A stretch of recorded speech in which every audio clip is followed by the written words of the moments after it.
Good afternoon, ladies and gentlemen. Hopefully, we are now live with People Talk. Today is November the 8th, and if I were to say it's a momentous day, I think that would be a little bit of an understatement. Momentous for no other reason, but I've decided to correct a wrong from last week, which is last week I had four gentlemen on the show, and suffice to say, my inbox was not filled with people who are a bit upset at four gentlemen. So I've redressed the balance this week. And this week I'm joined by four ladies. For everybody who's been a part of the show in the past, who's seen it, they kind of know the format. And the format has not changed except for in one slight area. Today we are broadcasting directly live from YouTube rather than Facebook. And it's going to be slightly different because there's a slight delay on the broadcast from YouTube, but I don't think that should really affect the proceedings very much. Three of the four ladies have already joined. I'm waiting just for one last guest to join me. So what I'll do is I will do my normal thing and just give a Paul Lawrence spin on the week that was. And it's an incredible week. Yeah, there's no other way to really look at it. There's no way to try and phrase it any differently. Last week was a landmark week. Most people would have noticed that we had election in the US. Um, I don't even know what to say. I think everything that I could possibly say has been said. So much has been said about the presidency of 45. I'm putting an embargo on his name for this live, so we're just going to call him 45. But I think what shocks me, if I'm going to be honest, is that people are shocked that he is so disingenuous in defeat. Let's be honest. He was a very, very poor winner. Yeah. This was a guy who didn't take his victory as, something, wow, that's great. Let me go work for them. No, he was an absolute arse about it. And now here he is, he's lost. I'm sorry, he's just following his script. He's just doing who he is. You know, some of the stuff that I've been seeing that's been written and stuff that I've seen out there, I really have to call into question how people analyze and how people decide what they believe and what they don't believe. One of my good Facebook friends, a guy called Charles, Charles wrote a piece this morning about why so many Christians have more or less simply accepted that Donald Trump is a God-fearing Christian, and therefore they are somewhat obligated to see his side on things. And, Charles asked some really pertinent questions, and I think one of the questions that Charles asked, which sticks in my memory, is what denomination is Trump? What church did he go to before his presidency? Has he ever been seen in a church before? And these are not difficult questions.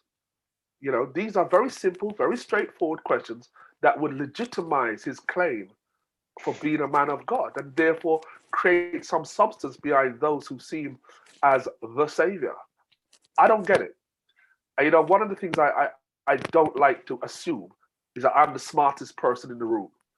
So I have to wonder, well, yeah, let's see if I can get away with that. But I have to wonder if I'm missing something because I don't get it. And, 70 million people still voted for Donald Trump. 70 million.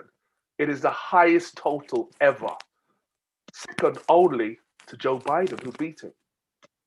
So Donald Trump has acted as an inspiration because what he's done, he's inspired people not just to vote for him, but to vote against him.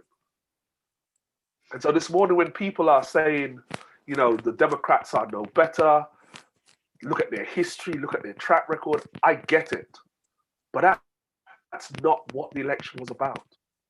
The election was about people being frustrated with the incumbent. Remember, an incumbent has not lost a second term for re-election since the 1900s. This is almost unprecedented. It's 2020. This has not happened since the 1900s. Incumbents tend to win. He hasn't. Doesn't matter how many recounts he does, how many lawsuits he does, the statistics speak for themselves. He hasn't. So that's my week, and I'm sure there are those of you who are listening now who want to comment on this later on in the day. And as I've always said, once we cut off the live feed to social media, you're more than welcome to join us here on Zoom. For those of my guests who can stay, for my virtual audience who are already joining, you can stay and we can have a chat about stuff. Not going anywhere this week. Rice and peas are already in the house. Don't need to go anywhere for it. Or jollof rice. Don't worry, I represented. And by the way, Ghanaian jollof rice. Yeah, you can't tear up my Nigerian passport. I can see your face, Joy. Don't worry, you'll get your chance. But look, I always like to have the show because the purpose of this show, the real purpose, was to take our minds off what else is going on and take my little following through an experience of meeting some of the really incredible people that we have in our community. And today, I think I have a great spectrum of incredible people. I have age, I have beauty, I have youth, but more importantly than all of that, I have achievement. Yeah. And the achievements of the ladies on this call, whether young or old, are things that I think we really need to start to focus on, not just for our young ladies, but for our young men. All of the ladies on this call are doing things which, for me, growing up in a just go to a job, wait until you get your gold watch, that was the way I was sort of brought up and thought about it. And it's great to see a whole different way of life, which I've certainly started to do myself. So without more chatter from me, the four ladies who've been invited, you've all been made co-hosts, so you should be able to unmute yourselves.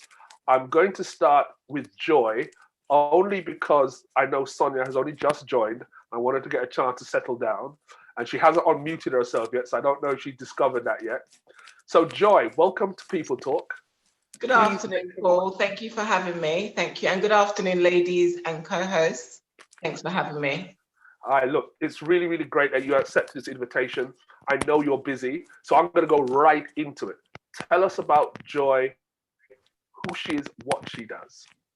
My name is Joy Aboderin. I am a style and image consultant. I started my life in finance of Nigerian heritage. So we had little options but to do like accountancy, be a doctor. So I was an accountant in the city for 13 years. I went from finance to fashion by a leap of faith nearly 13 years ago when I quit my job, sold my house, and started my business, Potential You, which is a style and image consultancy. We help men and women feel good about themselves. We dress them. We teach them how to sort out their wardrobe. We take them personal shopping. I deliver corporate and image presentations in the city pre-COVID, but now obviously we've pivoted to a lot of online consultations like online shopping, wardrobe consultations, but ultimately it's about helping our clients achieve confidence and style with their wardrobe.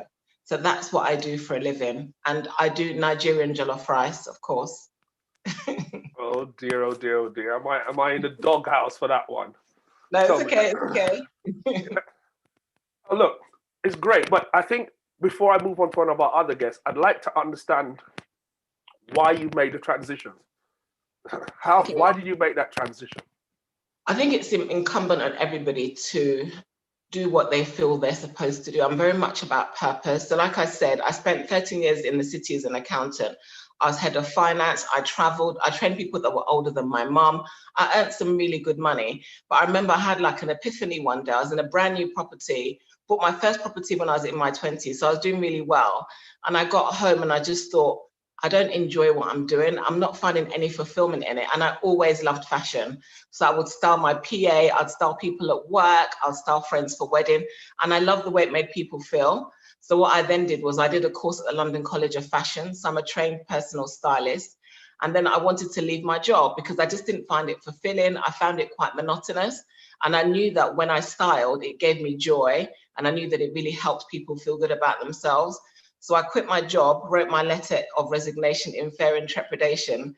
They didn't want me to leave, so they paid me well for a few months. I took the money. And then one day I just thought, you know what, Joy, it's time to leave and to do what you believe you're meant to do. And I believe that I'm meant to do personal styling. So that's why I did it. It's about achieving my purpose and doing what I thoroughly enjoy, and not just about working in the city and doing what you're supposed to do. I think everybody should do what they feel like they're created to do. And that's what I believe I'm created to do, personal styling. Thank you so much. Sade, please unmute yourself because I'm coming to you next.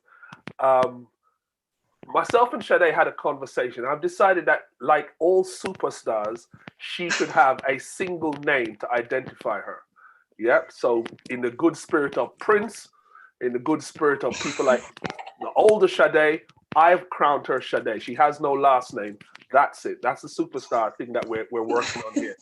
Today, welcome to People Talk. Tell us about yourself and about the stuff that you're doing.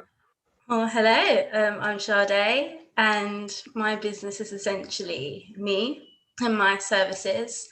I'm an artist, spoken word performer, theatre maker, performer, writer, and a practitioner. And I'm an associate artist of Beyond Face, who is a theatre company that is prime goals to increase visibility and amplify the voices of, I hate this term, but people of colour. And I have been training with them for about 3 years, and I've done workshops with Talent Make, who's also a Black theatre company that's based in Croydon, and this was through Beyond Face. And yeah, I've been really passionate about the arts since I can remember.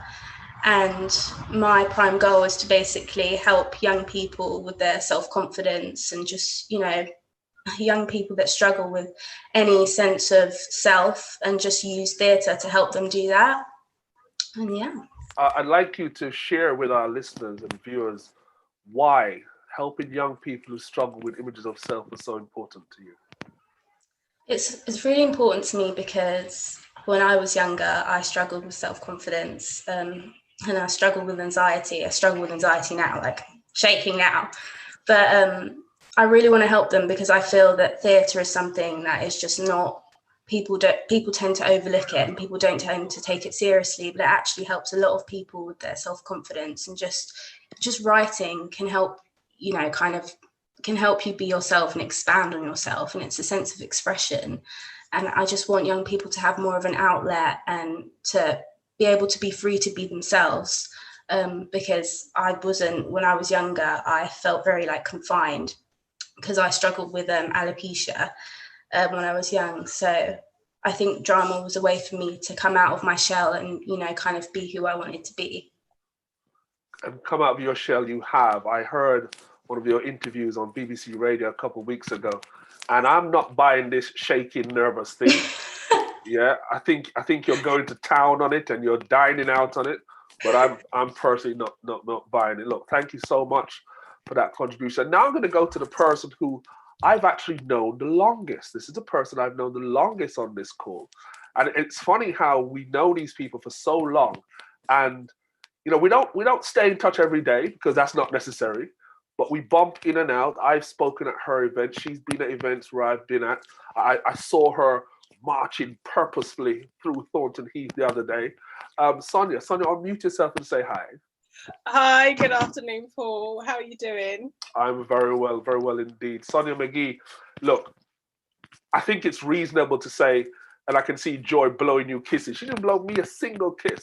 That's all right, though. It must be the jollof rice thing. There's a reason why she's blowing me kisses. And the reason why you saw me marching as well. So Joy's my accountability buddy. And so we agreed to be virtual accountability buddies so that we could get fit together. So we started that at the beginning of this year. And so whenever we both work out, we share that we've worked out and we tag one another. And so it slowed down a little bit during lockdown. And so we both started doing Couch to 5K again. So the love is very much about... I've downloaded the app. Yes, good. So you're doing it as well. No, I've downloaded the app. Oh, okay. Well, you can be a part of our circle and we can hold you to account as well then. Sonia, tell our listeners what you do. So I wear 3 hats. So the first one is, well, 4 actually. First one being most important is that I'm a mum. I have a 17-year-old daughter. I also run a social enterprise called Inspirational You, which is how I've met so many people. It wasn't how I originally met you, but obviously that's how we've connected as well. And Inspirational You organises seminars and workshops, and we do training. It's very much about supporting those in our community who want to get to the next stage of their career, whether it's running a business or whether it's professionally. We also deliver training, more so now around what's happening in the workplace and supporting entrepreneurs. One of the things that I'm encouraging us all to do is to follow our passion now more than ever. This is our time. Rather than sitting down and waiting for opportunities to come to us, we have to start creating them and doing them ourselves. I have a business, is a jewelry company, so it's called Funky and Chunky. Started that 5 years ago. So I make and also have made for me jewelry and accessories that come from predominantly Ghana. So you'll often see me going backward and forward to Ghana. And this is one of my small pieces that I'm wearing today. And the other is that I'm also a diversity and inclusion consultant, which has seen the last 7 months be the busiest that I've ever been as well, with the conversations that we've been having, the training, and organisations that are specifically focusing on inclusion and in particular about race. You know what? It's one of the things you said, and one of the things you mentioned about, doing what you need to do, doing what's your passion, and doing things now. It is that time, isn't it? It is. It is that time. A lot of what we used to talk about, oh, I'll do it next year. I'll do it the year after, or I'll do it soon. That soon come thing gone. If we've learned one lesson from COVID and everything else that's happened in 2020 so far, that it's about embracing the moment. And it's quite warming that so far 3 out of the 4 of my guests have talked about following their dreams and following their passions, because that is truly where we need to be. We have to find our own happiness. No one's coming to save us. We have to do this for ourselves. Okay, so to my final guest, who's been on the show before, I'll just say a very close friend of mine. And she's been on the show before, and she, like Sade, claims to be very shy and very nervous. And so I'm going to give her a little bit of a moment to unmute herself before I move over to her. So unmute yourself. And hi, Shireen. Say hi to our guests and tell them a little bit about what you're doing. Hi, everyone. My name is Shireen Barrows, and I currently work for Mind, the charity, as a counsellor, and I also work for the NHS as an open dialogue practitioner and a mentor. I'm here, however, today to actually speak about a platform that I'm creating, a counselling platform, especially the platform itself is made up of a number of therapists from the West Indian area. However, we also will have therapists on there for general Black individuals. So the idea of the platform is that at this moment in time, we are struggling as Black individuals to gain therapy from people that looks like us. And within my mental health journey, I realized that, for example, Black men experience psychosis 10 times more frequently than their white counterparts. And we as Black individuals are more likely to gain treatment through police or judicial systems rather than even any form of access to psychological therapies. To kind of pull it together, the idea is that we provide a service that creates therapy for us as Black individuals. And we can see the people who are offering the therapy as people who are just like us, who share our cultures, who understand what we're going through. And so I feel that within our platform as therapists, we don't have that so much. And so that is the idea behind my business. Shireen, I have to ask you this question because I know there'll be some people out there listening who will wanna ask you this. Why is it important for Black people to see therapists that look like them? Is it important? Is it necessary? Is it not the same training you all go through? Don't you all have the same qualifications? Or why is it important? It's about an experience. It's important because much of the research that is done, one of the reasons Black individuals don't seek therapy is because they feel the therapist don't understand them from a cultural background. Sometimes, to be honest, therapy is made up of a large proportion of white middle-aged females. And to be honest, they may say that they have the experience and that's fine, but they don't have a cultural background generally. And so we need somebody who can understand what we want to achieve in therapy and how our culture and, or an ancestor or ancestry affects us, so to speak. So I think the idea is to find a way for Black individuals to normalize therapy, understand that it is okay not to feel okay and speak to someone, because keeping it in creates a situation where out of 56% of 100,000 population of Black Caribbean people suffer with mental health compared to 16.2% in the white population.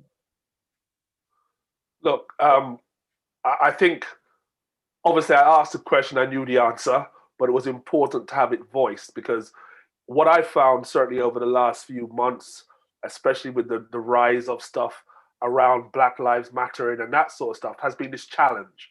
There's been this challenge, not necessarily justified challenge, but there's been this challenge. So I want to go back to Joy, and you spoke about the fact that you didn't originally start life. What was your single biggest challenge to transitioning to what you do now as a stylist?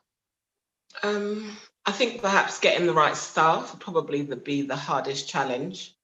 Having the right people on your team. Now I've figured it out, but I've been in business for nearly 13 years. Having the right team, because having the right team with you on your team helps you to grow. And I'm a bit of a perfectionist. I like to do everything. But what I've learned is once you have the right people in your team, so I find that that's been the hardest, getting the right people on your team.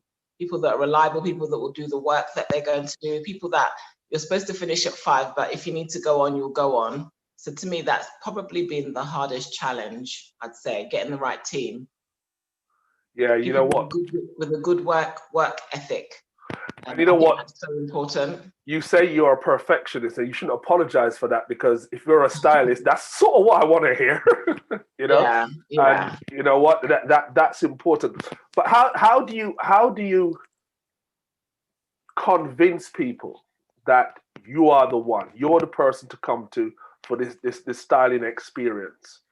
Well, I'm qualified, first of all. I'm not just somebody that likes clothes and likes fashion. I actually went to school to study it. And I even went back last year to study as well, because I think learning should be a lifelong thing, not just something you do and then forget about.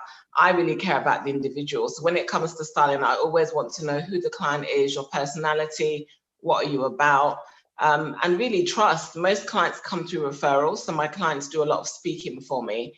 But I think it's a relationship of trust. I don't try to win a client over. I hope that they trust me, and I always over deliver. So yeah. Yeah, you know what? In any business where it's your business and you're so directly, you have to have that trust in the people who are working with you. You have to be able to over deliver. It is part and parcel of everything we're trying to do. Yeah. I think that good customer service is so important. How you treat people, how you make people feel. I think that is so important. So in my line of work, I've met people from all walks of life. I've had a client that had 4 different illnesses. I've had clients that have had cancer, that have had mental health issues. So I always call it a dance with my clients. Who are you? Let me understand who you are, and then we'll work together. But I think delivering great customer service and genuinely caring about the client is really, really important. Before you even deliver the service, caring about them is really important. So yeah. And it's funny because a lot of my clients end up being my friends. So I've been to lots of weddings, pre-COVID, christenings and all sorts, because you have a close relationship with them. You're in their home, sorting out their wardrobe, you're taking them shopping, you're helping them get their image together. So I think it's about delivering a great customer service and genuinely caring about people. I think that is so important. You can't buy that, you can't bottle it. Having a care for people before even the service or the product that you're selling is key. Care for people, and you know, you're in that sort of a business. Sonia, tell me about what's been happening now in your role. What's the major thing that's occupied you in the last 3 to 6 months? The last 3 to 6 months with my inclusion hat has been this shift within many of the organisations that I work with to try and move this agenda to focus on race. And that's been an uncomfortable discussion for some, but it has been a topic that many have got. But many in this space, and many of us have been having conversations about race because we live it all our lives. And when some are having these conversations, they are fascinated by what they are hearing. And one of the examples that was shared was somebody who's a CFO, I think he works for Barclays Bank, and he told the chairman that in any 1 week driving to work, he potentially will be stopped at a minimum twice a week, and then he has to come to work and wear his brave face and get on with it. And so he said to him, can you just imagine what that feels like? And then when I come to work, I have people who want to undermine me. And the fact that you have to deal with that energy and you still have to be 100% regardless of how you've been treated. And it's only now that businesses are listening and hearing and somewhat understanding what that feels like, and are saying, okay, let's start to put things in place. Are they understanding? Is it genuine? Some are understanding, some, like quite a few of the sessions that I do or conversations that I have, the CEOs are in the room, and that's what we need to see. They need to hear it, see it, and then they need to take responsibility. I'm having lots of conversations with those who put themselves forward and have said that they want to be an ally, and I'm having to remind them that being an ally doesn't mean that you know. And the best example that I saw was last week, and it was just because you decide an ally doesn't mean that you walk in my shoes. So if you decide that you are going to be a rock climber, you don't read a book and then say, because I've read the book, I now know what it means to be a rock climber. You haven't done it before, you don't know it. So it's the same as those who are saying, I understand and I'm going to be an advocate for you now as a Black woman or as a Black man. It's amplifying the voices. So we are seeing those who are sharing their spaces. You may have seen that most recently, Vanessa Kingori from British Vogue, she's created a platform called Share the Mic, and she had a day where you had Black women who were on the platforms, so the social platforms of white women, and white women were amplifying their voices. It's a small start, but you are seeing the visibility of who we are. And that's what we need more of, because there are some incredible women, as you said, in our community, but we just don't get to see or hear about them. And it's great that you have this platform, but the fact that it's on YouTube makes an even bigger difference. And that's what we need to see more of. So companies are giving staff the voice. Organizations are having reverse mentoring or mutual mentoring so they can listen and hear. It's small, it's for some baby steps, but it's a start. And I welcome this because it has been a long time coming. I hope that the pace isn't one where we are having this conversation in a year's time, so it's slow. And I know you're skeptical, but the conversations are being had, strategies are being changed, policies are being rewritten. You've got companies that are putting it out in the public domain who are saying this is what we are committed to. We are seeing those who have been on the partner track finally getting that promotion, or those who would have got a promotion, it being done in a much more amplified way, which beforehand just wasn't happening. Yeah, I am skeptical. I'm not going to lie to you. I work in one of my hats, as you guys call it, I work for one of what I consider to be one of the most progressive London boroughs. And, this is no secret. They've just come out and they've looked at their equality in terms of pay. So, there's been a drive in terms of equality of pay for women, equality of pay across races. And the chief exec had to say, honestly, that there's not been any movement. Ethnicity pay gap is shocking. Next year, We are seeing more companies saying that they will publicise the ethnicity pay gap, but you're quite right. You are seeing, I had a friend most recently and she just gave the exact example.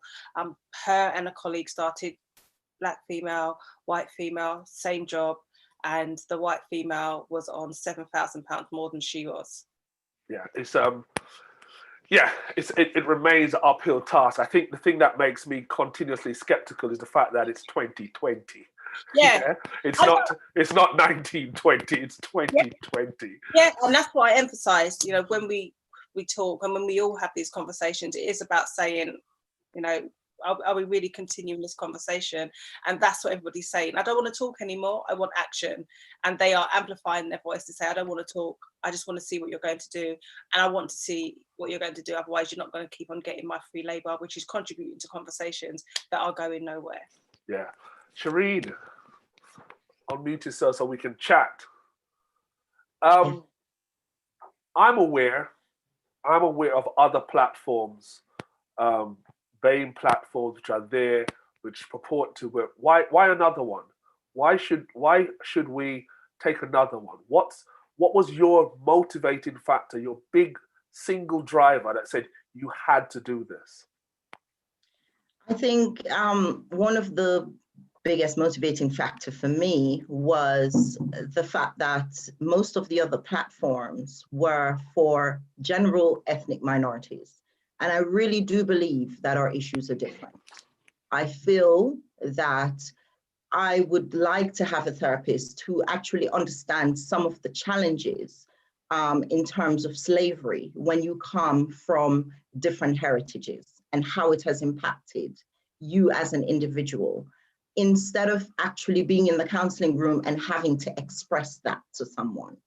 Another thing is our therapists are not just, I have a great group of therapists who are integratively trained. So they actually know how to use different tools for that can help our community in order to help them to achieve the best out of therapy, rather than being constantly told that, oh, they must have CBT, which is something that they push quite a lot because it has a 6 weeks turnaround. But that doesn't help you to deal with the underlying issues. And I think for me, for example, coming from a Windrush generation and knowing what the traumas are around that, for example, for parents who came to the UK, left their children back home, and how those affect those relationships.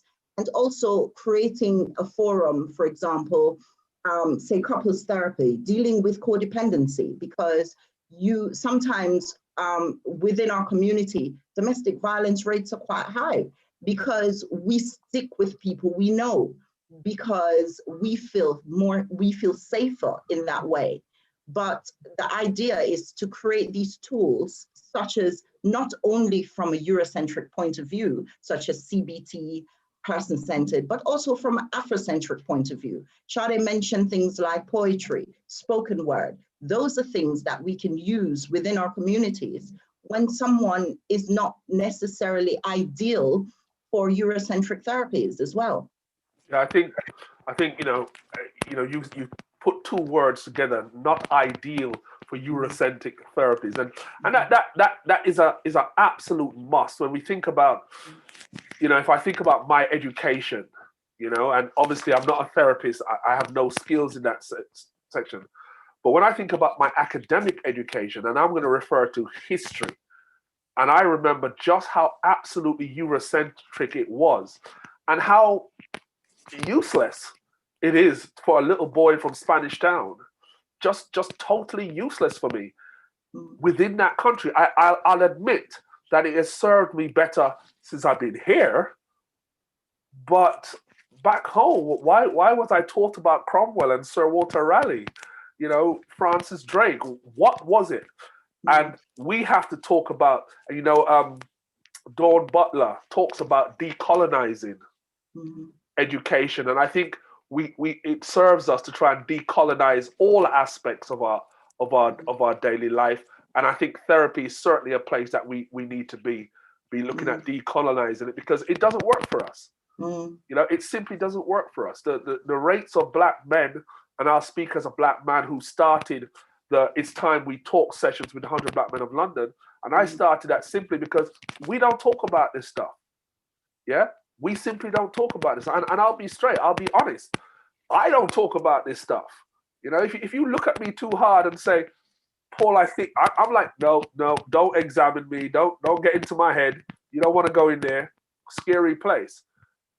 And even though I jest, I fully understand that that is a disservice, and that is built out of fear. Mm-hmm. It is built out of fear of the person who is looking into my head and what context they're coming from. But that's me. Shanae, tell us, what's your dream? Where do you want to take what you're doing? What's your end game? I think my end game is to kind of have more representation of obviously black women, black males, bold women, people that aren't necessarily being represented. Like if you look at the series, I May Destroy You. Has anyone seen that series? It's a really good series. It's on BBC iPlayer. It's like Michaela Cole. She's really opened that door for young black females like myself. And I just want to have more of that representation on film, because a lot of people that were in my position when they went to theatre school or when they went to drama school, they didn't feel like they had someone that looked like them on a TV screen. So they just decided they just decided to go against it. And I think that's what it's about, making like the arts inclusive and like having, you know, watching a movie and being like, oh, I can see myself doing that, you know. So I think that's the long-term goal.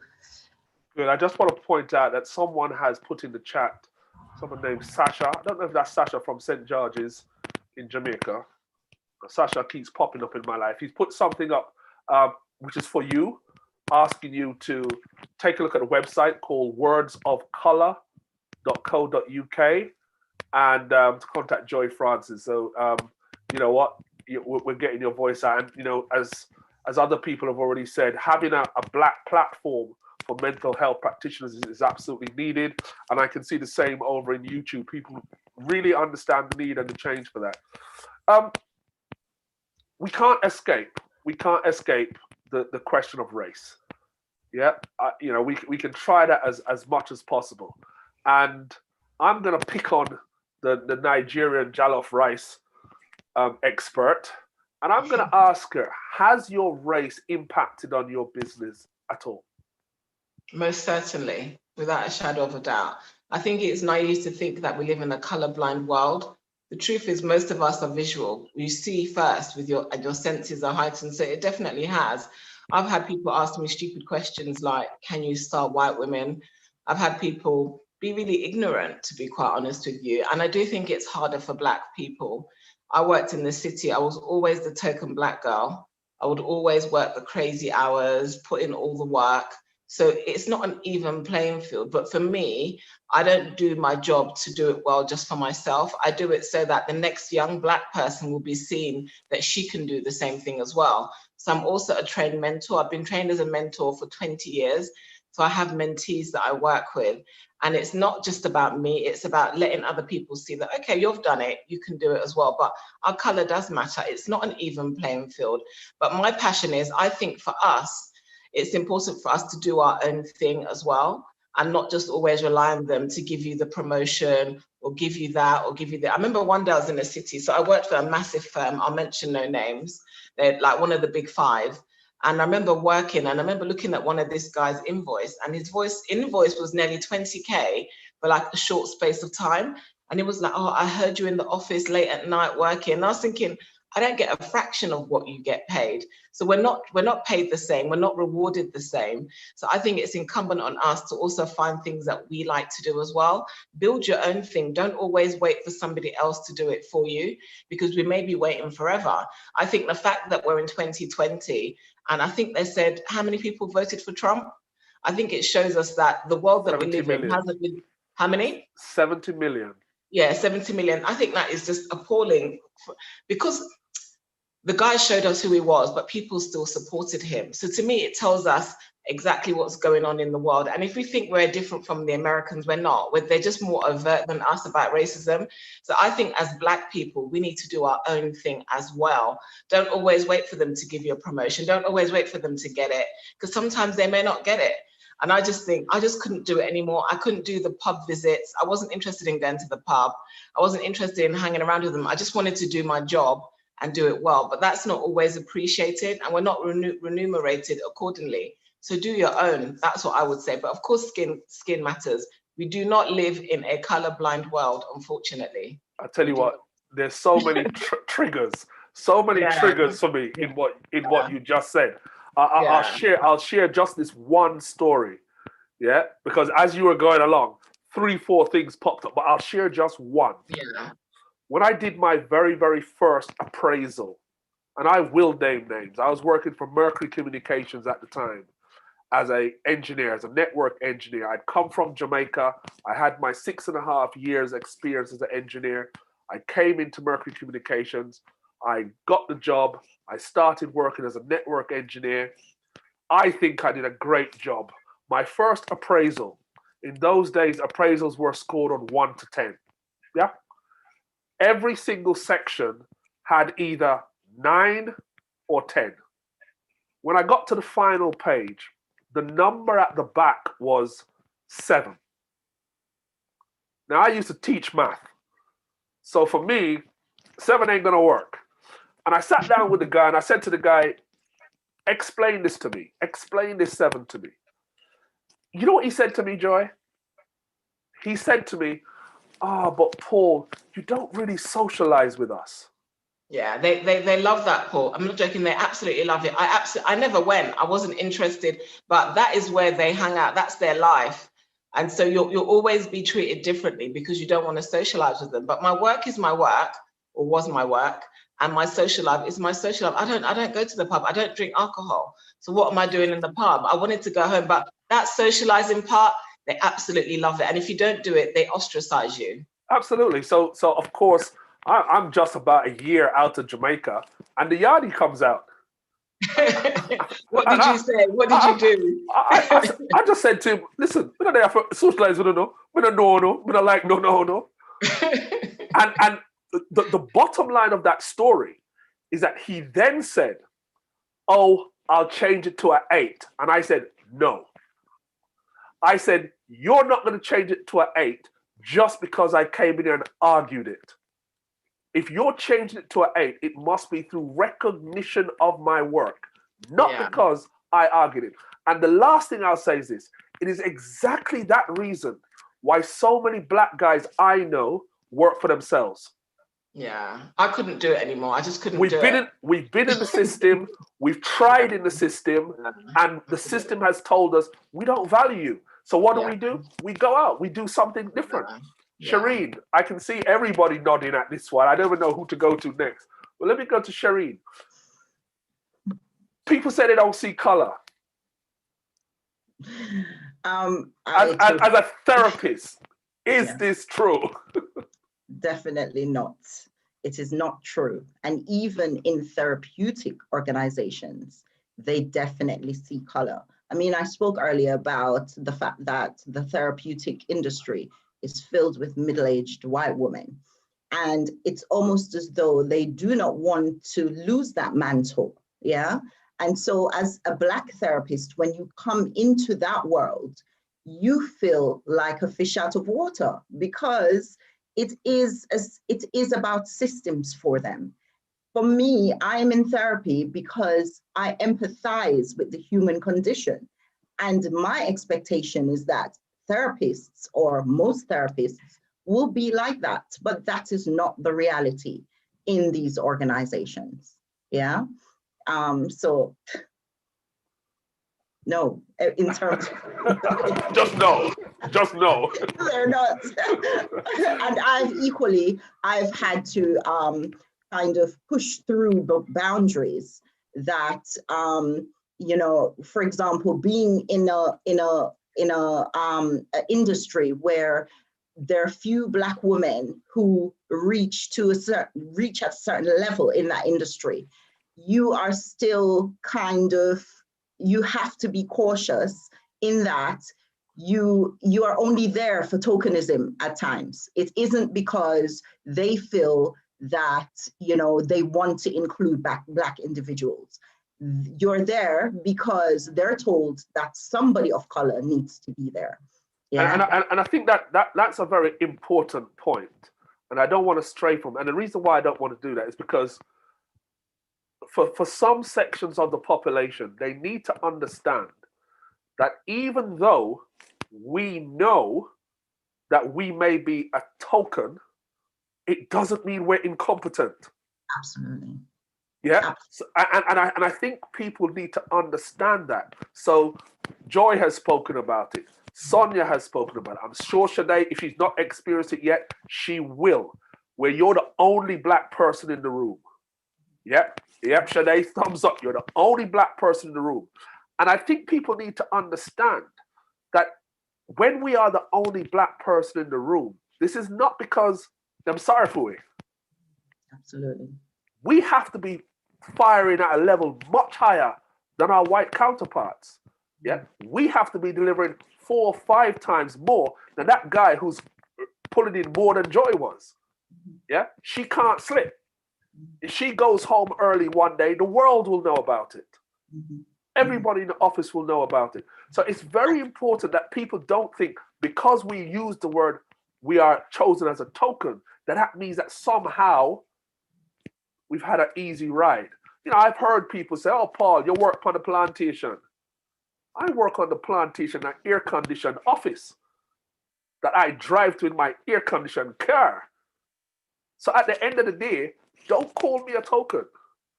That's not the plantation. Yeah.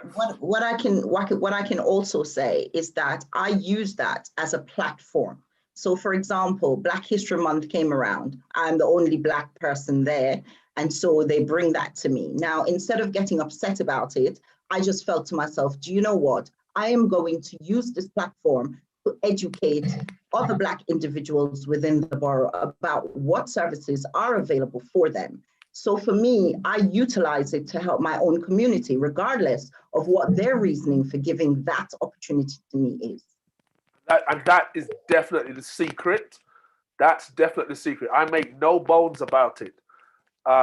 Earlier this year, I had the opportunity to interview a young Black guy.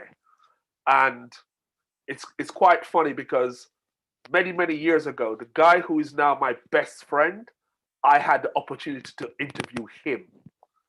And when this young Black guy walked in, on paper, his CV was banging. Yep.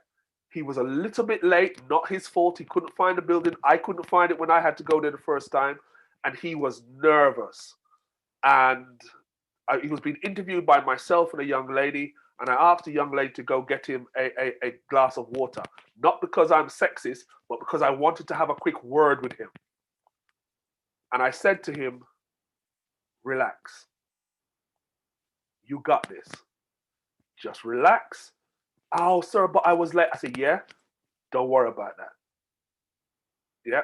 And look, those moments when I can use my token position, and now he works for us, and now not only does he work for us, he's one of our young shining stars. And I'm going to say this flatly. He wouldn't have had the chance if I wasn't there. Yeah. He wouldn't have had that chance. Not because they're racist, but because I helped to calm him down and to pull the best out of him. I wouldn't have given him the job just because he was Black. Because guess what? I have to make sure I cover my ass. So I can't afford to bring someone in who's not going to perform. But I gave him the chance to be the best that he could be. And I'm so pleased with that. And that's what we have to do. We have to stop this thinking about it's a level playing field. It's not a meritocracy. Not at all. Shade, youngest person on the panel except for me. What's in the future? What are you looking forward to? And what's your message to other young people who might be thinking about getting into the arts in a big way and, you know, finding all these reasons / excuses? What's your word to them? My plan for the future, first and foremost, is to help young Black women who were once in my position that struggle, and just to help them be themselves and be authentically themselves, and just to help them express themselves, and to do that globally, and to obviously represent Black women on the art, within the arts. And I think my message to them would be to don't apologize for who you are, and don't apologize for making noise, and don't apologize for speaking up, and just be authentic to yourself and do what you want to do. That would be my advice. Excellent. Thank you so much. Before we cut from the show, I just want to make sure that you have your social media if you want people to contact you, because be careful, these people who watch my show, they will contact you. So, let's be careful. Joy, what's in the future for you? More styling, no doubt. I think you have an event coming up soon, but you're muted, so we can't hear you. Sorry. Yes, I do. Thank you, Paul. Well, I've pivoted my business online, so I'm doing lots of online styling, but I have a fun, fashionable event happening on the 26th of November at 8 p.m. So if you want to find out more details, just follow me at Potential You Stylist on Instagram and Facebook. And on Twitter, it's Potential You. It's going to be interactive. It's going to be informative. It's for women, and you're going to absolutely love it. But just a few tips. Can I just share a few tips for them for lockdown? But of course, when it comes to style? Look at me. I need all the tips I can get. One of the things I want to encourage women and men with is to wear color. People are staying at home. People are down. People are not feeling good about themselves. And there's something called color therapy. Be intentional about wearing colors that cheer you up. So for instance, today I'm wearing orange. Things like yellow is cheerful, it's sunshine. Colors like blue are very calming. So if you get really nervous or if you're anxious, wear color because it will really lift your mood. And make little steps every day. Don't just go from bed to work. Go out for walks. Wear things that make you feel good, because when you look good, you feel good. That's what I really want to encourage. And if anybody needs any styling, just catch me at Potential You Stylist. Thank you so much, Paul, for having me. It's been an absolute pleasure. Wear color. Dare I ask where tickets for that event are available? So tickets are going to be at Just Tickets. We're going to launch it this week. And that's Paul's website. But if you want full details, just go to Potential You Stylist. I will be announcing it this week. And that's on Instagram and Facebook. Yeah, you know what? It's important that as a community, we do diverse things. And that's what I'm really pleased about the panel I have today. We are everywhere. We are doing things in every single area. Sonia, unmute yourself and tell me what's in the next few days and pipeline. And what's your encouraging word to people who might be listening? I'll start with encouraging words. Because that's really important, and that's what Inspirational You is about. And that's just to remember how great you are, and to remember how precious you are, and to remember that you inspire somebody. So that's the main thing that I want everybody to remember, because now, particularly as we're at home, or whatever place we are in, it can feel quite insular. I know lots of people right now feel quite triggered. Many feel quite lonely. So to Shireen, the work you are doing right now is so needed. And I'd love to have a conversation with you as well, because one of the things I am going to be focusing on is the Wellbeing series. So I started that 2 years ago. So I have a series called Bend So You Don't Break. And that's going to relaunch in the next 2 weeks. And that's come off the back of the fact that I have so many people reaching out to me who right now are struggling. And we as Black people need to talk, we need to reach out, and we also need to make sure that others are aware of how we are doing, because sometimes it's easy to wear that face and people assume that we're doing okay, when in actual fact we do need that support. The other is that I'm going to be relaunching our mentoring program. So this is mentoring for adults. And that's because, as Joy has said, we are never too old to learn. And it's really important that we have a sounding board, because sometimes we can think that we are doing really well, or we may be doing quite well, but having somebody else to bounce off is quite crucial. And with the workplace looking as it does, as you said, Paul, you're a little bit dubious.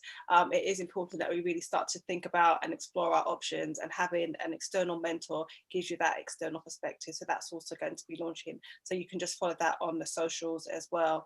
And then the other, again, you've done quite well in terms of synergy, is like Joy. I'm all about colour. I'm at my parents' house. I actually don't have my jewellery on. That's like, I always have something colourful on.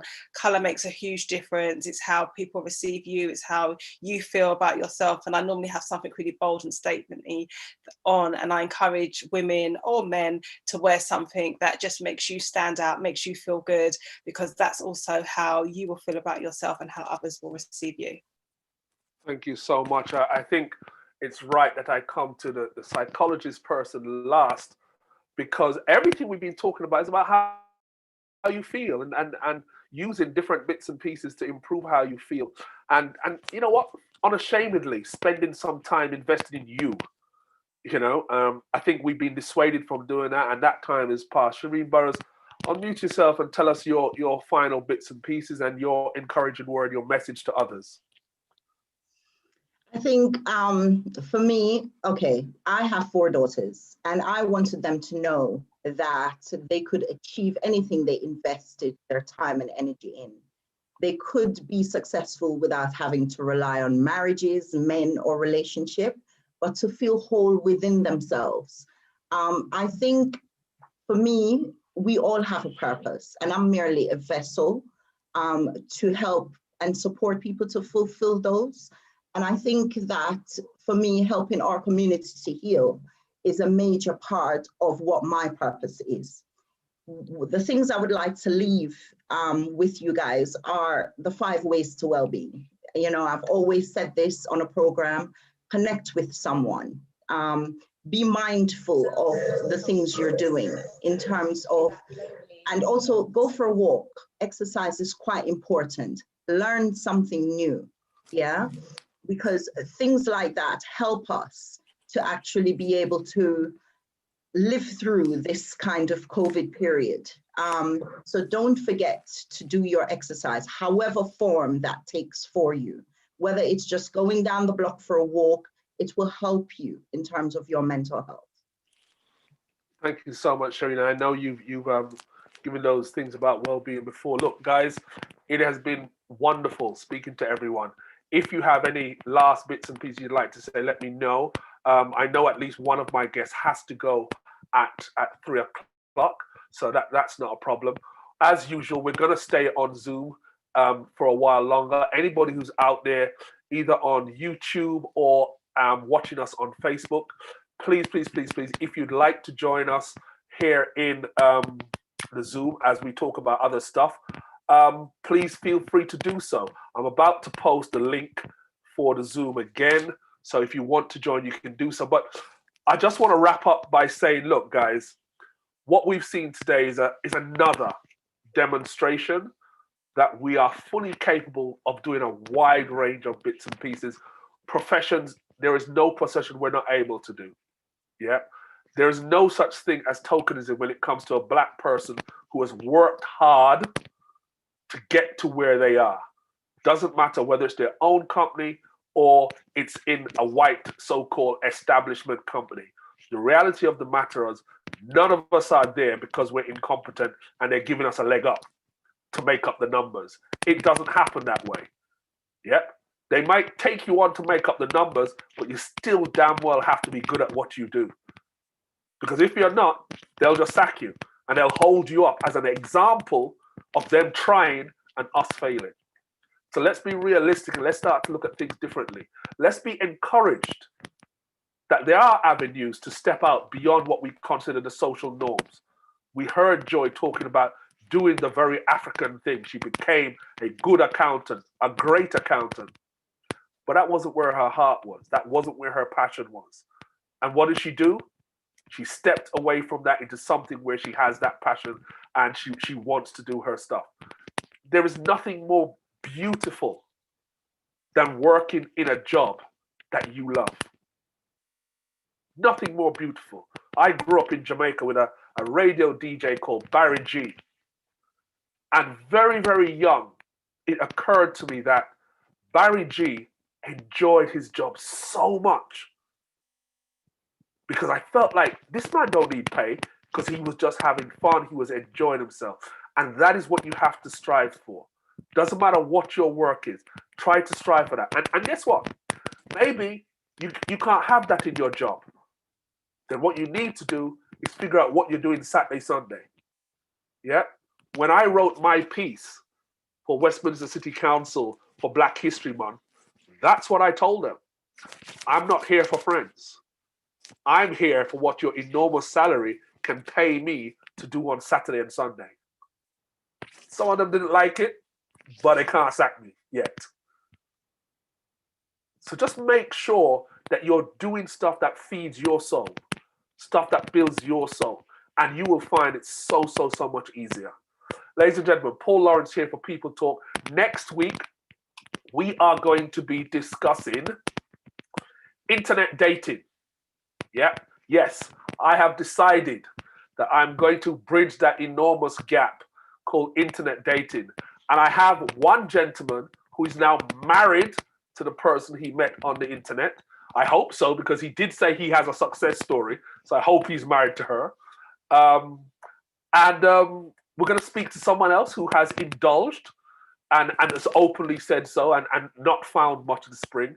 And so I'm looking for people who'd like to come on and speak frankly, whether you would, whether you wouldn't, what worked for you, what doesn't work for you. And by the way, all of you out there who chatted up women via Facebook and think, oh, I would never internet date, that's exactly what you are doing. Yeah, I understand that Facebook is probably the greatest way we meet each other nowadays, because we ain't going to shubbies, we ain't going to parties anymore. We're meeting each other in that way, so let it go.